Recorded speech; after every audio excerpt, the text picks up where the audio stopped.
Buenas tardes, profesores. Hoy les vamos a hablar sobre la enfermedad de Lyme. La enfermedad de Lyme es una zoonosis bacteriana transmitida por vectores que ha adquirido una importancia creciente en diversas regiones del mundo, tanto en el ámbito clínico como epidemiológico. Fue descrita por primera vez en la localidad de Lyme, Connecticut, y desde entonces su distribución geográfica se ha ido ampliando, afectando especialmente a zonas de clima templado con alta actividad de garrapatas del género Ixodes. Esta patología destaca por su capacidad de generar un espectro clínico amplio y multisistémico, que plantea retos importantes tanto en el diagnóstico como en el abordaje terapéutico.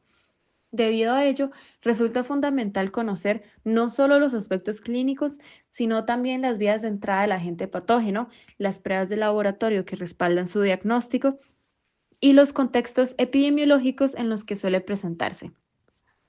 A lo largo de esta presentación analizaremos información basada en casos clínicos seleccionados y artículos científicos recientes que permiten contextualizar mejor esta enfermedad y su relevancia actual. El primer caso clínico se presenta una enfermedad de Lyme dentro del estado de Morelos, en México. Este artículo fue escrito por el doctor Fernando García Frade Ruiz, publicado en la Clínica de Diagnóstico del Hospital Ángeles Pedregal en la Ciudad de México. Este fue escrito en el año 2017 y publicado en el año 2018. En el cuadro clínico, el paciente presentó un peso de 92 kilogramos y una estatura de 1.93 metros. Sus signos vitales son estables, con una presión arterial de 110/70, una frecuencia cardíaca de 74 latidos por minuto y saturación de oxígeno 94%. Se encuentra consciente y orientado. En la exploración física, la faringe está sin alteraciones y no se detecta crecimiento ganglionar. Los ruidos cardíacos son rítmicos y los campos pulmonares están limpios y bien ventilados. El abdomen es blando, con ligera molestia a la palpación en epigastrio, sin visceromegalias. Los miembros pélvicos no presentan edema ni lesiones dérmicas. La exploración neurológica no demuestra alteraciones. En cuanto a los estudios iniciales, los laboratorios básicos revelan hemoglobina, leucocitos, plaquetas, electrolitos, enzimas hepáticas y función renal dentro de los rangos normales, así como proteína C reactiva y velocidad de sedimento globular bajas. Detecta una reacción febril positiva para Proteus o X19. En el electrocardiograma y la teleradiografía de tórax no evidencia alteraciones. En la panendoscopía y colonoscopía se observan esofagitis por reflujo, úlceras gástricas agudas, duodenitis e ileitis atrófica. En el caso clínico se da un historial de un paciente masculino de 45 años de edad que ingresa al hospital por presentar sintomatología general y progresiva durante 18 meses, indicando que sufrió exposición a garrapatos, sufriendo mordeduras en pierna y en cuello. Por tal motivo, ingresa al hospital para hacer una evaluación completa del estado de salud, en que los resultados del laboratorio específico indican positivos a la prueba de Western Blot y se comienza a dar tratamiento mediante dosis de ciclina. En este caso, la vía de entrada fue por medio de una mordedura de garrapata en cuello y piernas en el paciente durante su estancia en el estado de Morales en Tequesquitengo. En cuanto a los estudios de laboratorio, se realizaron ambos estudios básicos y estudios especiales. Dentro de los estudios básicos se incluye la biometría hemática, la química sanguínea, perfil hepático y marcadores inflamatorios como la PCR, procalcitonina y la USG, que todos están dentro de rangos normales. También se le realizaron pruebas inmunológicas que eran negativas, por ejemplo la anti-ADN, factor reumatoide, entre otros. Por último, se realizaron estudios especiales como la Western Blot para Borrelia burgdorferi, la cual presentó una IgM positiva y una IgG positiva, ya confirmando el diagnóstico positivo para enfermedad de Lyme. Bueno, lo que serían los resultados del primer caso clínico, se dio un resultado positivo compatible con la enfermedad de Lyme en su fase crónica. El paciente presentó fatiga persistente, mareos, artritis, pérdida de peso. Y el caso evidencia la importancia de considerar la enfermedad de Lyme en pacientes con síntomas prolongados. El segundo artículo científico recolectado es sobre un caso de enfermedad de Lyme aguda en Costa Rica, siendo el primer caso que se sospecha que sea de carácter autóctono dentro del país. Este fue escrito por el doctor Manuel Antonio Villalobos Zúñiga y la doctora Teresita Somagoyi, publicado por el Colegio de Médicos y Cirujanos. Este artículo fue recibido el 5 de abril del año 2011 y aceptado el 17 de noviembre del mismo año. Aunque este artículo científico tiene bastante tiempo de ser publicado, fue la única literatura disponible reportando un caso de Lyme en el país, cual es importante para resaltar el carácter exótico de este diagnóstico y cómo se procedió. En el cuadro clínico del caso 2, vamos a tener que el paciente presentó un cuadro clínico caracterizado por escalofríos y fiebre continua, con temperaturas que oscilaron entre los 39 y 40 grados Celsius. Además, refirió malestar general acompañado de estralgias intensas en las extremidades y calambres musculares. Estos síntomas persistieron durante 7 días antes de su primera consulta médica. Al examen físico realizado en el hospital se observó un paciente febril, visiblemente enfermo y con signos leves de deshidratación, aunque sin taquicardia ni hallazgos patológicos relevantes. No se encontraron lesiones cutáneas visibles ni alteraciones cardiovasculares en el electrocardiograma. Tampoco se describieron otras manifestaciones clínicas adicionales durante la evaluación.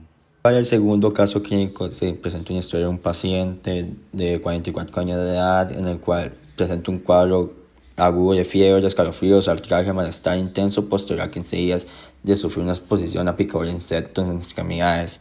Por tal motivo, se realiza exámenes completos para salvaguardar el estado de salud del paciente, indicando que la prueba de laboratorio específica salió positiva hacia la prueba de inmunofluorescencia indirecta hacia borrelia. Por tal motivo, se comienza a dar tratamiento en base a doxiciclina. En este caso, la vía de entrada fue mediante una picadura de garrapata en la pierna, en el que ésta estuvo adherida a la piel durante un tiempo desconocido y ocurrió en Santa Teresa Cobano, en Costa Rica. En cuanto a este caso clínico, se realizaron estudios serológicos y un frotis de sangre periférica para poder descartar múltiples enfermedades infecciosas. Todas las pruebas resultaron negativas excepto la inmunofluorescencia indirecta para Borrelia burgdorferi, la cual dio positiva para IgM e IgG, y el descenso de IgM y un aumento en IgG confirmó que era una infección reciente que era compatible con una enfermedad de Lyme en fase aguda. En los resultados de este segundo caso clínico, se da un resultado positivo en inmunofluorescencia para confirmar la enfermedad de Lyme en fase aguda. A la evaluación física, el paciente presentaba escalofríos, malestar, calambres musculares. La correlación entre antecedentes epidemiológicos, cuadro clínico y pruebas especializadas permitió una identificación y un abordaje adecuado para esta enfermedad. La prueba serológica especializada permitió confirmar el diagnóstico. Finalmente, el tercer artículo científico detalla un caso de la enfermedad de Lyme en un paciente masculino con antecedentes de microedema hipoficiario y un síndrome de calma. Este caso clínico ocurrió en el país Ecuador, donde este diagnóstico es de carácter endémico. Fue escrito por el Dr. Franklin Daniel Bailón y la doctora Mayra Mercedes Vargas et al. Este artículo fue publicado en septiembre del año 2023 por la revista de Ciencia Latina, científica multidisciplinar. El paciente presentó un cuadro clínico aproximadamente 4 semanas de evolución, caracterizado inicialmente por un eritema localizado en la pantorrilla derecha, acompañado de fiebre no cuantificada, malestar general y cefalea halocraniana de moderada intensidad. En la exploración física al ingreso, los signos vitales mostraron una frecuencia cardíaca de 70 latidos por minuto, saturación de oxígeno del 98% con aire de ambiente, presión arterial de 100/60, frecuencia respiratoria de 19 respiraciones por minuto y una temperatura de 38.4 grados centígrados. El paciente se encontraba pálido, bien hidratado, febril y orientado en el tiempo, espacio y persona. A la evaluación general, la cabeza era normocéfala con pupilas isocóricas, fotorreactivas y escleras blancas. No se detectaron adenopatías cervicales ni alteraciones en el tórax, con auscultación cardíaca rítmica sin soplos y murmullo pulmonar conservado. El abdomen y la región lumbar no presentaron dolor ni anomalías a la palpación. En la región genitourinaria se observaron genitales atróficos por su edad, correspondiente a Tanner de 3 a 4. Las extremidades superiores e inferiores mostraron un tono y fuerza muscular disminuida, grado 4 según la escala de Daniels y presencia de edema. Para el caso clínico número 3, se registra una historia de un paciente de 20 años de edad que ingresó al hospital por presentar lesiones eritematosas de crecimiento centrífugo lento en la pierna. Además presenta fiebre, cefalea, malestar general y esto indica que posee microedema hipoficiario, síndrome de Coleman y vive en una zona rural con exposición con animales con garrapatas y pulgas. Por tal motivo ingresa al hospital para realizarse un examen completo indicando alteraciones en el resultado de la prueba de laboratorio específica, en la que la prueba de serología dio positivo a Borrelia y comenzó el tratamiento en base a doxiciclina. En este caso, la vía de entrada fue por medio de una picadura de garrapata en la pantorrilla ocasionada por tener contacto con perros que portaban a esta. En cuanto a las pruebas de laboratorio de este último caso clínico, se realizaron estudios básicos y también pruebas serológicas específicas. En cuanto a los estudios básicos, se hizo un hemograma completo, el cual mostró una leucocitosis con neutrofilia y una USG y una proteína C reactiva elevadas, las cuales sugerían que el paciente estaba pasando por un proceso infeccioso agudo.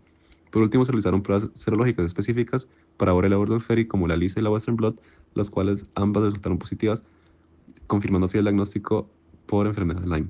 Bueno, para este tercer caso clínico tenemos a un paciente masculino que refirió contacto reciente con perros portadores de pulgas y garrapatas.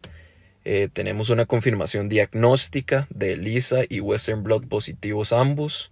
Ambas pruebas confirman la infección. El paciente presentó fiebre, malestar general, cefalea, eritemas migrans. El caso destaca la importancia de considerar la enfermedad de Lyme ante lesiones cutáneas típicas y antecedentes en exposición a garrapatas, incluso en pacientes con comorbilidades endocrinas. Para concluir, la enfermedad de Lyme, aunque históricamente es poco frecuente en Costa Rica, ya ha sido confirmada tanto en casos importados como autóctonos. Además, el caso clínico reportado en Ecuador muestra que esta enfermedad puede presentarse incluso en pacientes con condiciones médicas previas, lo que nos recuerda su naturaleza multisistémica y variable.